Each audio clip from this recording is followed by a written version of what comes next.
गंधर्वानंतर गाणं नाही मध्याचा उक्षेप झाल्याशिवाय मजा येत नाही त्याला महाराज. मग एकदा मुद्दा मांडायचा तो गेल्यावर त्याच्या मजा राहत नाही. गंधर्वानंतर गाणं नाही, माशानंतर फोन नाही, करुणानंतर भरण नाही, चला पुढं. प्रत्येकाच्या डोक्याला केस आहे, भांग वेगळा आहे. प्रत्येकाच्या डोक्यात मेंदू आहे, वापर वेगळा आहे. सगळ्यांचं जन्माला येणं सारखं आहे, प्रारब्ध वेगळं आहे.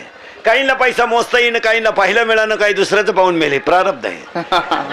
काहींना इतकी पोर आहेत का झोपायला जागा नाही, काहींना पोरगच नाही. काहींच्या घरात इस्टेट मोकार आहे पण खाऊ शकत नाही, नुसते रोग्यात आहेत. काहींच्या घरात असं आहे काय खाऊ, काहींच्या घरात आहे कसं खाऊ, काय खाऊ, खायलाच काही नाही. काही नालायकांच्या घरात असे कसं खाऊ, साखर, डायबिटीस, वांग, मुळव्यात, खाऊ शकत नाही. काहींना पैसा पुरावे ऐकायला पुढे चला. ऐसे भिन्न भिन्न प्रारब्धाने केले वाटे. प्रत्येकाचं प्रारब्ध पहा कसं वेगळं आहे. एका खाणीतला दगड आहे, एकाचा देव आहे, एकाची पायरी आहे, एकावर नारळ फोडायचा.